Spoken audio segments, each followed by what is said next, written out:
The concept of Vidya, Maya, as put forth by Sri Ramakrishna, would it have the explanatory power to define or characterize, say, the different modes of relating to God that the Srimad Bhagavatam expresses? Would all those go under the category of Vidya Maya? All right, the question is Vidya Maya. Sri Ramakrishna talks about Maya. What is Maya? We can look at it from the function of what it does, basically. In Vedanta, two things. Avarana Vikshepa. Avarana means it hides the reality. Where does it hide the reality? Within us and outside us. I am Brahman, but I don't see myself as that. I see myself as body-mind. So, very interestingly, it's not that I do not experience Brahman. We are all experiencing within quotes. It cannot be experienced as an object. But we are all experiencing Brahman. You know how? It's like when I say, look at the altar. You say, yes. And I say, look at the wood. This one. You say, yeah, I can see the wood. It's the same thing. Because we know the difference between the wood and the altar. The altar is a name and a form and a particular use we have put to this wood. Are you with me so far? So it's not that there are two things here. And when we look at the altar, we are looking at both together. I mean, it's the wood with the name and form and function of the altar. Because we know the difference.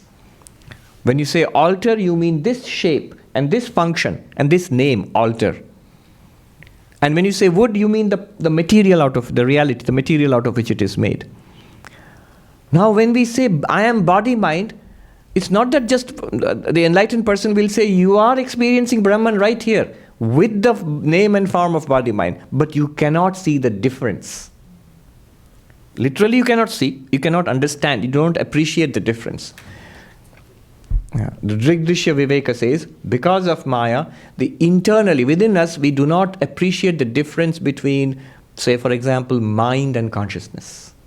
We see thoughts, conscious thoughts, but the difference is not seen. Just as you understand the difference between altar and wood, the difference between thought and consciousness is not understood.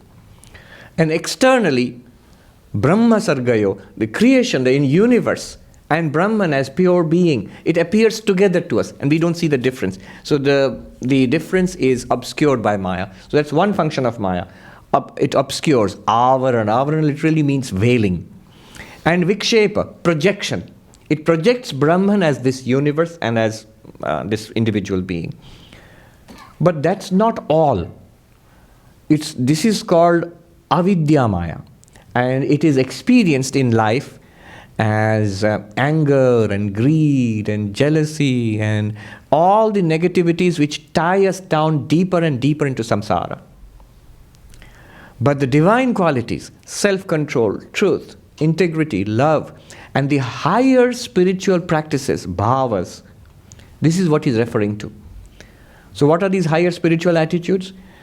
When you regard God as parent, father or mother, Sri Ramakrishna loved God as mother, as Kali. Or father. When you love God as friend, like Arjuna loved God as friend, Sakha. When you love God as your own child, Vatsalya Bhava, like the baby Krishna, Gopala, or the baby Rama, Ramlala, like that. Or you love God as the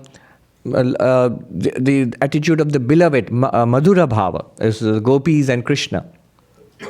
Or the peaceful, the jnanis, the enlightened person, the jnanis' attitude towards God, Shanta Bhava, the peaceful attitude, something of which we did in the meditation today.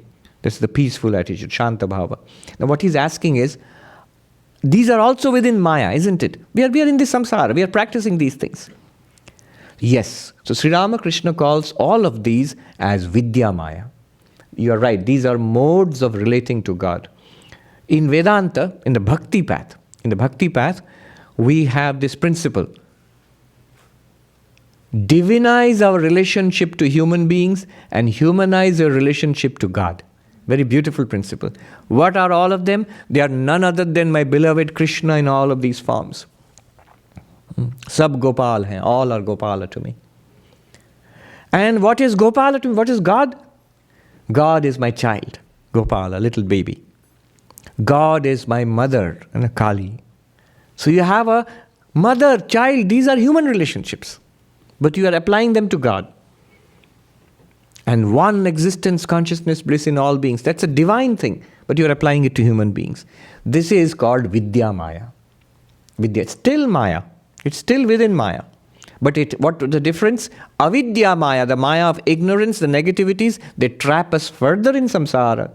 And this Vidya Maya is the one to be cultivated because it helps us to go out of samsara, to be liberated, to be enlightened. So Maya is not bad. Maya gets bad press. What's it called? Bad rep. Bad press. Maya does both things. It's a very ancient Sankhyan conception. Prakriti and Purusha. So Prakriti, nature, does two things for Purusha. Purusha is the conscious being. Each of us is Purusha. So Prakriti, material nature, provides two services to you. One is bhoga, one is apavarga. Bhoga means experience. Experience. Often is translated as enjoyment, but enjoyment is not quite right. Because pleasure and pain are both bhoga. So material nature provides us that. Why would we want pleasure, but why would we want pain? In the nature of experience, to learn in life, all of these are necessary. So these things keep coming.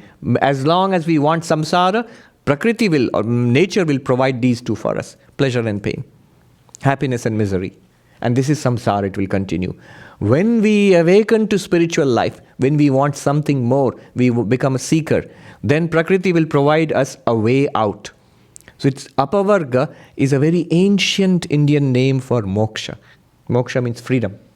But apavarga is the name for a very philosophical ancient name. It's used by the Sankhyans, it's used by the Nayayikas.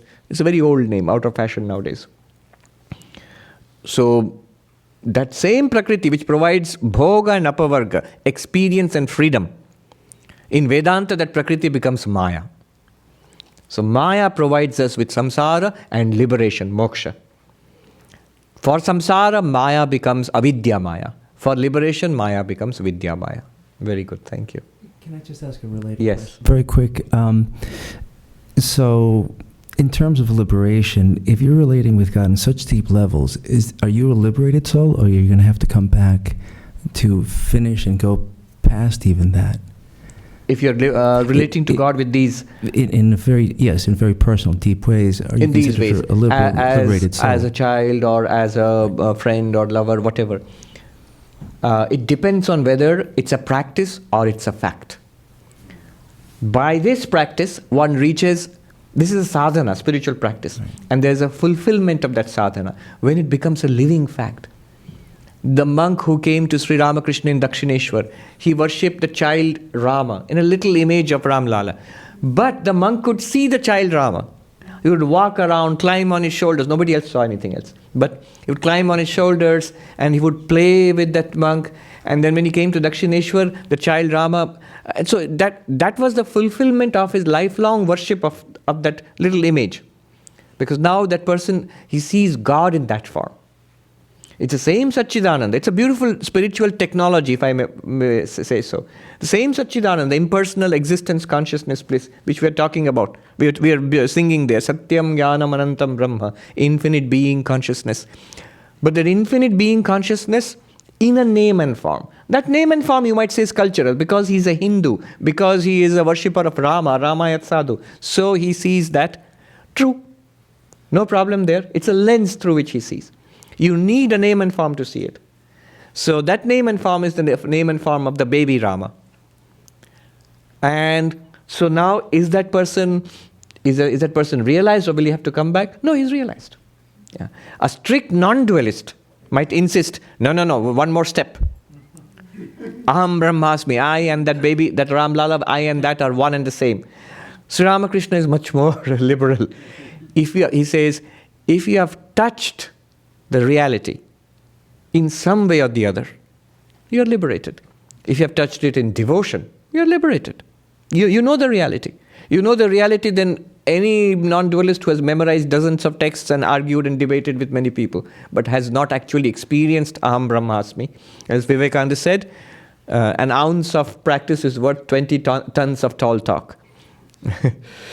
So, yes, if that's a vibrant living reality, and once one is well along the path, one need not worry about liberation, moksha, jivan mukti, liberated while living, videha mukti, liberated after death. Don't worry. You're already on the path. There is no backing out for you. It will come in its own time. That's secondary. Enjoy the journey. One beautiful thing I learned from Swami Smarananandaji, who is our president of our order in India. He said many years ago, he said, not only the end is bliss, but the means must be bliss too. When you're doing sadhana, talking about God, reading about God, whether it's in a philosophical non-dualistic way or in a devotional dualistic way, it should be full of joy. Be very happy because you are blessed. Thank you for the question. Thank you very much. Yes.